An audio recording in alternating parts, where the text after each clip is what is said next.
Welcome to EPG Pathshala. I am Dr. Sunil Shanta, faculty at the Center for Livelihoods and Social Innovation at the School of Social Work in Tata Institute of Social Sciences.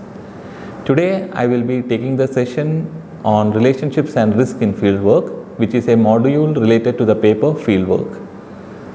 In today's session, we will be covering the following aspects. I will be briefing on the various learner objectives, the context in which we are discussing the aspect of relationships in fieldwork. We will also get into the concepts and meanings of relationships, the guiding values and required skills for establishing relationships in the field, as well as the summary of the session. So let us look at the various learner objectives. The main aspect is to familiarize the student on the importance of relationships, the various concepts and meanings related to relationships, the guiding values, the risk associated in establishing and sustaining relationships in the fields, as well as the various skills required for the same. Now let's look at the context. So if you have to understand the context in which we are discussing relationships today, we have to then look at the three dimensions, mainly the profession of social work and its characteristics, the relationships in social work practice and the possible outcomes due to the establishment of relationships in the field. Now, what is social work? In a very simplistic manner, when we discuss social work, it is the practice of intervening in the lives of actors or individuals, groups and communities who need assistance in their day-to-day living. So, take for example your concurrent field work. And in your field work, you would have come across an elderly woman who is applying for a widow pension. Or you would have come across a women's collective or an SHG who is planning to start a self-help group and they want some bank loans. Or you will be working in a community setting, that is where the community is drought affected and they are really starving with water scarcity. Now, what does social worker do here? Social work is a deeply embedded, socially embedded practice where the social worker, he or she mediates the relationship between diverse actors, be it the client groups or the impact groups or the service users. So in the above example itself, you could see that the elderly woman who needs pension versus another woman who has access to several financial resources, or you will be meeting the members of the self-help groups and the bank manager who is capable of providing loan to the self-help groups, or you will be coming across a drought affected community who is trying to negotiate with the district collector for drought relief. So it is in this context then, as a social work student and as professional social workers, we should ask the following questions. How can we enable the woman, the elderly woman, to access widow pension? How can we facilitate the strengthening of women's collective through the strengthening of relevant institutional networks? How can we facilitate the co-designing of appropriate water conservation measures and drought relief measures in consultation with the district authorities? So, social work is thus a process that engages with diverse people to facilitate the telling of their story around a particular context. So it is basically articulating what happened to them and why, and working accordingly to a mutually agreed upon desired change. Social work is thus interactive, and the very basis of interactive itself makes it relational, and it is in this context the relationships also gains importance. Thus, social work is personally engaging, it is intimate, and you have to work with diverse actors. The emphasis is on the relationship with clients or the impact group that social work collaborate with. The relationship thus becomes a key essential element of social work practice. So let us reflect on what we discussed so far. Why is relationship between the social worker and the impact group so important? Let's take the case of the elderly woman or the women collective or the drought affected community. Can we make one project or can we make an intervention, an appropriate intervention, without establishing a proper relationship with them or with the diverse stakeholders that influence their day-to-day life? Let's reflect on it. Is it possible? What will you do to establish relationships? I will be discussing this in the next slides. So, one of the stated aspect of relationship building is to establish appropriate levels of intimacy to achieve the stated goals in a particular context. So, for example, we will be enabling the elderly woman to access widow pension. Without establishing a relationship, professional relationship with her, we will not be even able to interact with her, neither negotiate with the social welfare department. The same case applies to the women's collective and the bank. The same case also applies to the drought affected communities who are trying to cooperate and co-design strategies with the district authorities. Thus, establishing a relationship in itself is cited as the sole focus of the social work profession in many literature, and this relationship is being established so as to bring a mutually agreed upon desired positive change. The significance of relationship is thus central to the social work task, and by that it is also very crucial and an essential part of the social work processes. Social workers, we have to understand that we are a set of unique professionals who at the same time recognize the value of relating to other actors and at the same time recognizes their experiences as fundamental to bring about social change. So in this context, I would like to share with you that service users value social workers who have demonstrated sensitive patient understanding, which is reflected in terms of friendliness, reliability, regularity of contact, attention to detail, openness, etc. So in this, it's very important to understand the significance of the presence of somebody who cares is very important more than the outcome that it generates. So in this context, we have to be aware of what we do, that is the social work task, and how we do it, the social work process, and its implication on relationship. At the same time, how the quality of relationships influences what we do and how we do it. Now let me discuss with you the third aspect of the context in which we are having this session today is the outcomes in the context of establishing a professional social work relationship. Some of the positive outcomes are shared in terms of enthusiasm and vitality among the different impact groups. The client becomes confident and empowered to act. There is also a heightened picture of self-worth and growing desire for more than just being alone or to their own network, to build their own wider networks. And this is very much evident in the cases of the elderly woman who looks for the pension, or the women collective aspiring to become entrepreneurs, or the drought affected community who wants to adapt in a better fashion. Now, it's not only working with individuals or groups. Community organizers believe that building relationships is the best way to develop community partnerships and to provide better, efficient public services. So, thus, authentic relationships is the glue in community organizing, and which can then build the capacities of the community and develop capable leadership opportunities. At the same time, we should also understand relationships lead to commitment and accountability. Now, some of the aspects in which relationship building helps professional social workers are: one is assessment.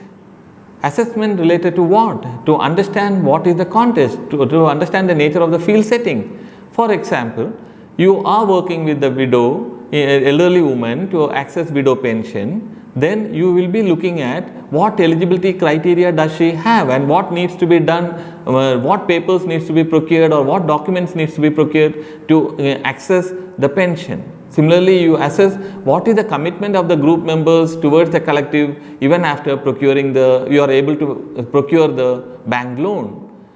At the same time, you could also look at the impact of drought on diverse occupational groups in the community. The assessment in the above mentioned cases can happen only if you establish a sound relationship with the various stakeholders. At the same time, establishing a relationship is also a foundation on which to build the future work. This can be towards providing support systems for elderly care, or scaling the social enterprise, or providing equitable drought relief measures. Establishing relationship is also important to support the most vulnerable and marginalized groups.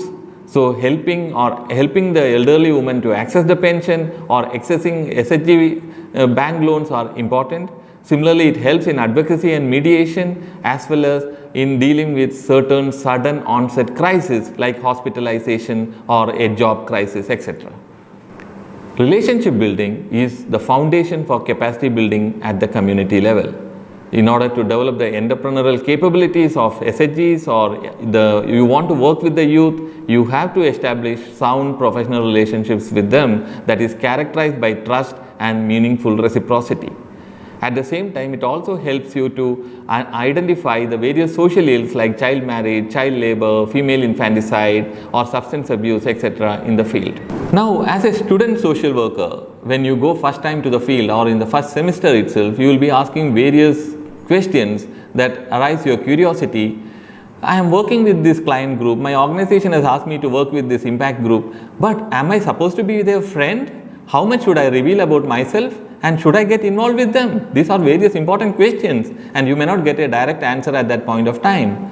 But you should discuss this with your fieldwork supervisor, and the fieldwork supervisor will guide you appropriately to build a proper relationship with these client groups. The social work values, methods and principles that you learn in the classroom will also help you in taking appropriate action steps.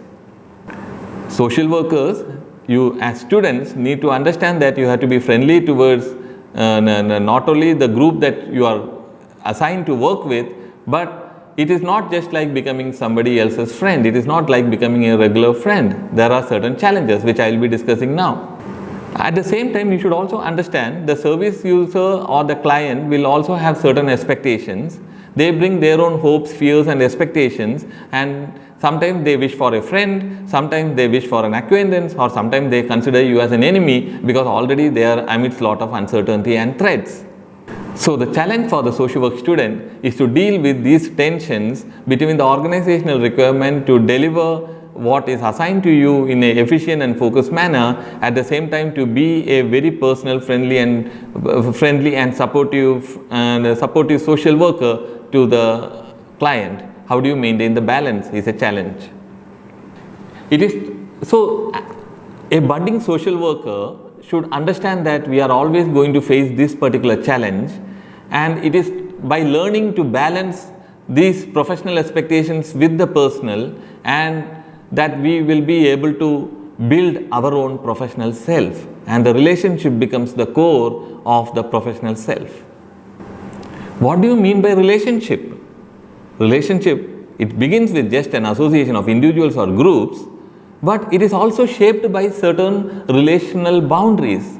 What do you mean by relational boundaries? Let us look at these statements like, why am I an outsider while they are insider? The I becomes an outsider, they become insider. There is a relational boundary between I and they. I have few friends, they have many friends. Again, I and they. What is this relational boundary that is defining I and defining them? I have access to good hospitals while they do not have access to good hospitals. Now again there are relational boundaries. Let us discuss this in depth. The relationship thus becomes the communication bridge between people, or it is also like a boat where we as social workers and our service users or the client group travel together toward agreed and pre-desired destinations. It is also an important skill in social work practice that we build sustaining relationships.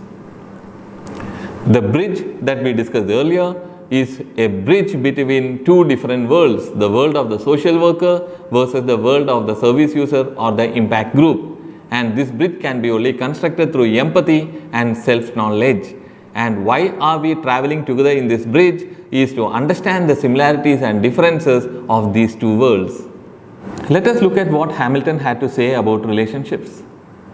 To read it out, our most fundamental considerations lie in the concept of human relationships, their importance, their dynamics, their use in treatment.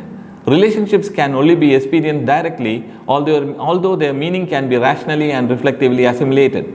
The professional relationship differs from most of conventional intercourse largely in the degree to which the aim must be the good of others, in the amount of self-awareness to be attained by the worker, and the techniques to be assimilated and consciously utilized. Relationship is thus a two-way process in which both parties affect each other, and ideally where both parties learn and work towards positive change. In a similar way, let us look at what Weissteck has said about casework relationships. Weissteck says that it is the dynamic interaction of attitudes and emotions between the caseworker and the client with the purpose of helping the client achieve a better adjustment between himself and the environment.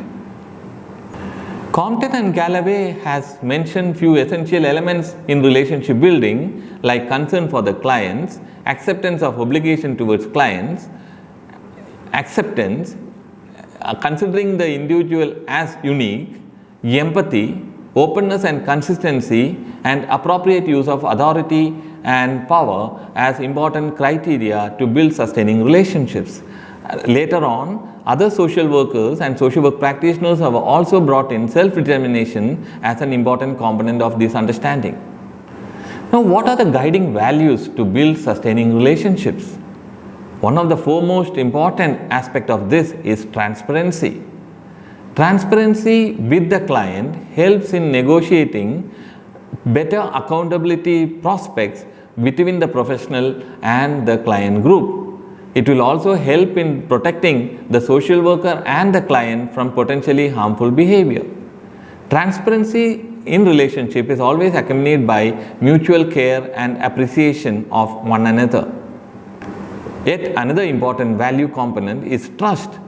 Trust is the placing of confidence in or relying upon a person or thing. Without trust, you will never be able to build sustaining and meaningful professional relationships with your client or the impact group. The presence or absence of a trust is a vital aspect of all social relationships in social work practice. It is in this context we need to understand the nature of insider-outsider relationships, or what we term as positionality in social work practice. Now, it is in this context, you as a social worker, when you are going to the field, you will be influenced by your own social characteristics like gender, age, ethnicity, social status, education, sexual orientation, language ability and social networks. So, it is basically your identity is already formed, and you are taking your identity to a new area where the community that you are going to work or the group that you are going to work is going to have a different set of identities, values, interests, power and knowledge systems. Now, you need to grow up, you need to evolve as a professional by balancing and by being aware about how your values, interests, beliefs and knowledge systems and your own identity has been shaped, and how are they different from others, and how we should balance these two while working with your community groups. So, you become an outsider in many contexts, and the client group or the community that you work becomes an insider in many other contexts.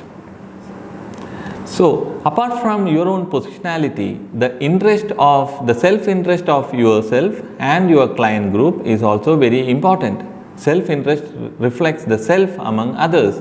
Why should I participate in this relationship building process?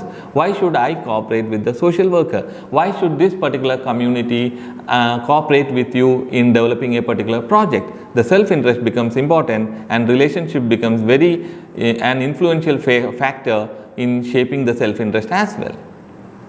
Social workers thus should reconceptualize their understanding of the power people in the client role have to affect individual social workers and the extent to which social work goals are realized. At the same time, we need to understand that relationships in the field are highly dynamic and variable. They are never static, and standardized relationships are not possible when you are working in a dynamic social setting. Many times we should recognize the fact that in the past and today in the contemporary times as well, when the clients are building meaningful relationship with you, that they have been potential victims of inappropriate relationships or fortunate recipients of favorable relationships initiated and led by social workers. And they might be showing signs of invitations and setting up their own boundaries of closeness and intimacy with the social worker. So, the social worker should take leads from the client's sign, both verbal and non-verbal, in understanding where the relationship is moving ahead, and based on the lead that the client provides you, the social worker should build on the relationships. We should understand that every relationship is built with a characteristics of self-interest, and there is a developmental need in each person, and the interaction that produces. We should also understand that the interaction between the client and the social worker is always affected by the developmental needs of the respective clients, and this needs to be recognized, and the direction of the change has to be towards meeting these needs. A rigid, standardized and a non-personal approach to engage with your clients or with the impact groups in the community will only be a patronizing process, and it can generate more inequality and disrespect rather than a sustaining, meaningful, positive relationship. Now, building relationships in the field is not so easy. You can come across lot of risk, lot of conflicts in the field while sustaining or even building relationships. It's highly complex, it is highly nuanced. Clients are not just passive recipients of social work interventions, they also shape the relationship and influence the range of options and through their belief systems and the behavior patterns that they bring with them. What kind of risk can happen and why does these risks happen? Some of the symptoms could be interpersonal conflict. You were talking to somebody that the impact group did not like, or that was a power center in a particular community and this particular group did not want to interact with them, or it might be a conflict between the community organizer and a set of people, or it can be dissatisfaction. I am not happy with what you have been providing me, I am dissatisfied in the kind of relationship that you have established with me or the services that you are providing me, or the formal organization that employs you is highly rigid and they don't understand the field context. There is lot of complexity in role performance. Sometimes you are a social worker, sometimes you have to get out of the social work line and become a human being who is very sensitive and empathic.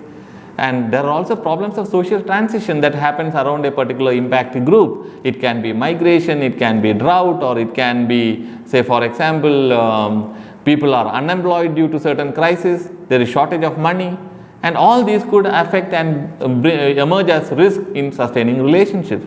Many times we have found that inadequate resources to sustain a project also leads to certain kinds of risk in relationship building. We should understand that each relationship with a client changes over time and it is highly dynamic.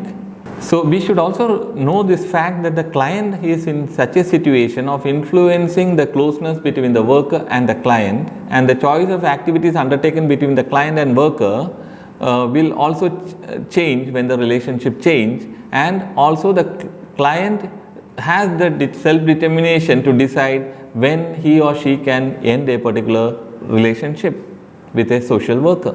Now, here being friendly doesn't mean becoming a regular friend. A social worker may offer warmth and understanding, but will not necessarily expect it in return from the client. At the same time, the social worker will invite and even times demand self-disclosure from the client or the impact group as part of the service provision, but it doesn't mean that the social worker has to carry out self-disclosures of themselves to build the relationship. It can be only done if it is required. At the same time, as I mentioned earlier, the field is very dynamic and complex. The outcomes that we anticipate as part of our fieldwork processes are never linear. We may not always get positive outcomes. Many times it could be very complex and conflictory outcomes that emerge. A social worker shouldn't get disappointed if relationship doesn't sustain or relationship doesn't build towards positive outcomes.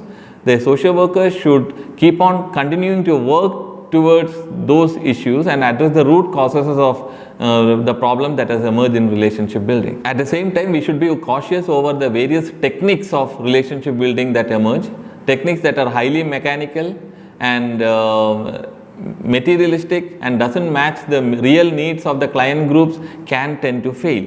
And it also becomes very difficult for the social workers to then provide appropriate service. Some of the skills in relationship building are the following. The social worker should demonstrate the concern on the issue of service through the principle of self-determination.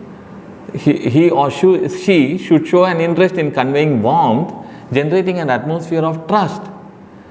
Demonstrating a respect for the service user's individuality is also an important component. Individual acceptance and generating empathy are some of the key other essential components of relationship building. Now let's look at what empathy is. Empathy is a willingness to put oneself in others' place and trying to understand what that person, he or she is undergoing. Social work should aim at creating empathic relationships.